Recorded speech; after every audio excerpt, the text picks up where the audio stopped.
Fazendo as Contas, o podcast de finanças e negócios.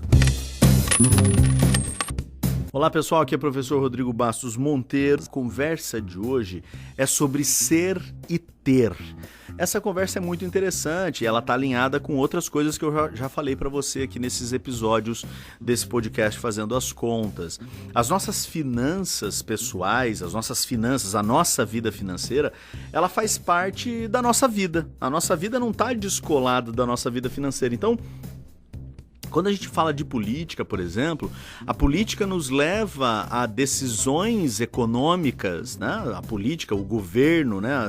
A política leva à escolha de um governo, o governo leva à escolha de uma condução da economia. A economia leva a uma implicação prática de desemprego, taxa de juros, inflação, exportação, atividade econômica e tal. E essas coisas levam a pessoas terem mais ou menos dinheiro, terem disponibilidade de crédito e tal. Então veja, quando eu estou falando de...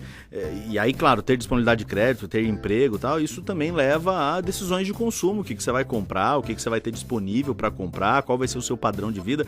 Então, quando a gente fala de política, a gente está falando de finanças pessoais. Quando a gente fala de ética, a gente está falando de finanças pessoais. Eu recentemente tenho visto a proliferação de pirâmides financeiras. As pessoas têm se envolvido cada vez mais em pirâmides financeiras, sabendo que são pirâmides financeiras, inclusive, né? E sabendo que são pirâmides financeiras, mas querendo entrar o mais rápido possível, porque as pessoas já perceberam que quem entra primeiro ganha alguma coisa, quem entra depois perde, né? Então eu tenho que entrar o mais rápido possível e os últimos que entrarem, que pena, né? Então você vê que isso, eu estou falando de ética, que é as pessoas que participam de decisões financeiras, elas estão tomando uma decisão ética ruim para a sociedade, mas eu estou falando de finanças pessoais também, né? Porque vai acabar estourando no bolso das pessoas. Então, quando a gente fala de organização social, quando a gente fala de economia, quando a gente fala de sociedade, quando a gente fala de saúde, quando a gente fala de trânsito, quando a gente fala de uma série de assuntos, a gente está falando de finanças também, porque as coisas estão ligadas. A nossa vida nas sociedades que nós organizamos, da maneira como nós nos organizamos atualmente, em sociedades capitalistas, em sociedades de consumo, em sociedades em que é preciso vender alguma coisa para conseguir ter dinheiro, para poder comprar outras coisas, né?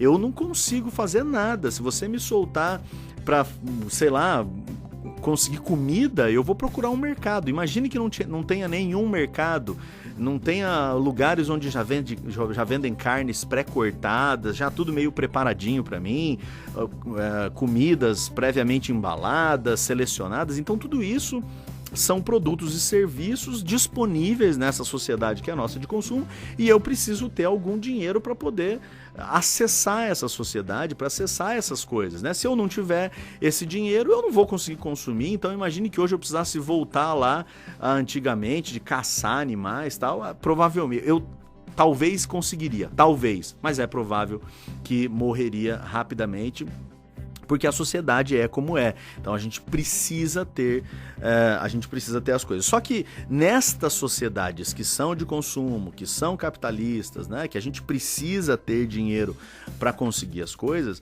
nós acabamos discutindo as finanças pessoais de uma maneira meio torta, uma maneira meio atravessada, meio operacional, e sem entender que as finanças fazem parte da vida. Se você vive numa sociedade de consumo, você precisa saber lidar com o dinheiro. E saber lidar com o dinheiro é saber lidar com os estímulos dessa sociedade de consumo que são apresentados para você, né? Então é muito comum, embora eu só esteja falando com pessoas nobres, né, que me ouvem aqui nesse podcast, é muito comum que você avalie o sucesso de alguém pelo carro que a pessoa tem na garagem, pela casa onde ela mora, pela roupa que ela veste. E mesmo as pessoas que, entre aspas, né, eu sou despojado, eu sou mais de boa, eu não me preocupo tanto, são as pessoas que, os pequenos detalhes, eu já vi pessoas, eu não me preocupo tanto com dinheiro, olha, essa calça aqui eu comprei na Renner, eu paguei R$50 e tal, e aí o óculos da pessoa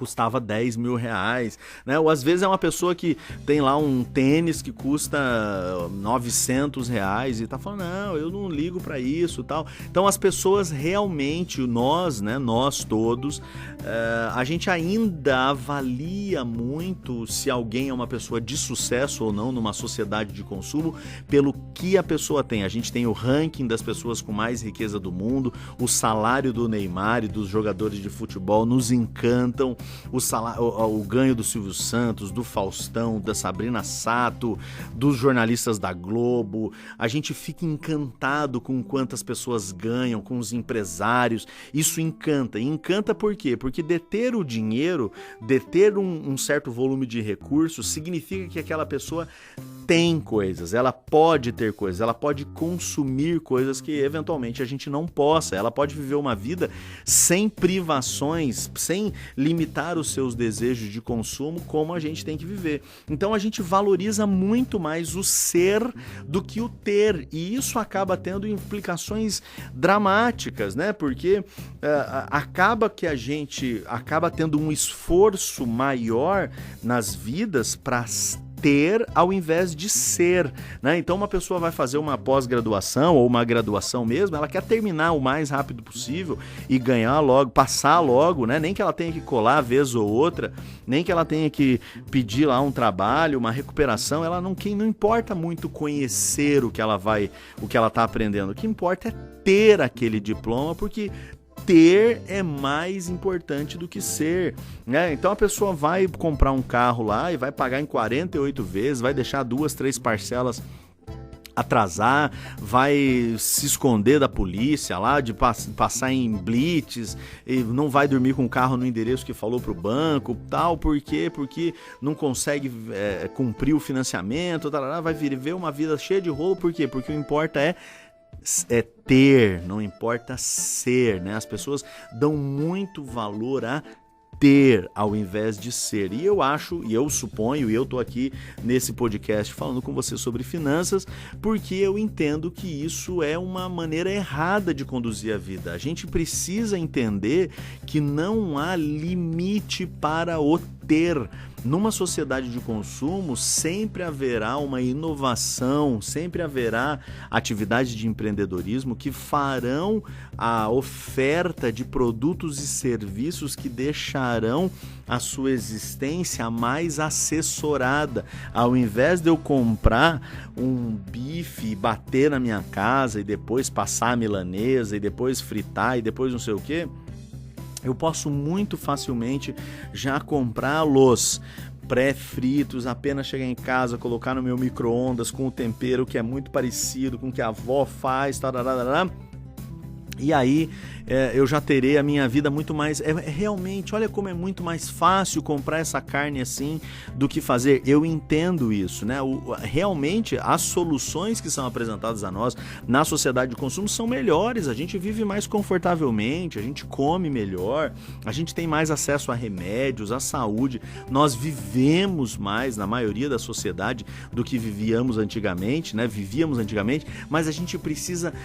É sempre bom relembrar, e é esse o meu papel nesse episódio aqui, é sempre bom relembrar, ter é diferente de ser. A gente precisa valorizar as pessoas que são. Quando alguém sabe, tem um saber, ela vai fazer uma graduação e é um ótimo aluno, a gente precisa valorizar, para entender aquela pessoa é demais, aquela pessoa tem um conhecimento. Quando uma pessoa evita certos tipos de consumo porque ela não quer poluir a natureza, porque ela quer preservar o meio ambiente, porque ela quer uma sociedade mais justa, né? Quando uma pessoa se dispõe a viver de uma maneira mais de acordo com as suas possibilidades financeiras, sem se envolver em financiamentos que ela não dá conta, sem se envolver em decisões financeiras que ela não dá conta, a gente tem que valorizar essas pessoas também. Em geral, quem fala que dinheiro não é importante é porque tem dinheiro. A gente não deve cair nesse conto de ser muito blasé, de falar, não, dinheiro não é importante, tal, dinheiro não traz felicidade. As pessoas que falam isso, às vezes falam de uma maneira a se falar, eu tenho tanto dinheiro que eu não preciso mais disso, eu não me preocupo mais com isso. E a gente deve entender que o dinheiro é importante, porque a gente está numa sociedade de consumo, mas a gente precisa valorizar mais o ser, ao invés do ter. há pessoas que não têm, mas elas não têm porque elas são menos pessoas piores, as pessoas são menos valorosas. Elas não têm porque para ter dinheiro, como eu disse no começo, uma série de questões precisam contribuir para isso. A nossa vida financeira não está desligada do restante. Então, uma pessoa que tem dinheiro depende de onde ela nasceu, depende das oportunidades que foram colocadas à sua disposição, depende de aspectos econômicos, aspectos sociais, depende de uma série de coisas. A maioria das pessoas que não tem dinheiro no Brasil hoje não é porque elas não querem, é porque não dá para ter mais dinheiro no Brasil. Então vamos valorizar as pessoas que são ao invés das pessoas que têm, tá bom? Muito obrigado, eu espero que você tenha gostado. Até uma próxima, um grande abraço, tchau. Espero que você tenha curtido o nosso conteúdo. Se você quiser aprender mais com a gente, se inscreva no nosso canal para receber mais informações. Por hoje é só, até um próximo episódio, valeu!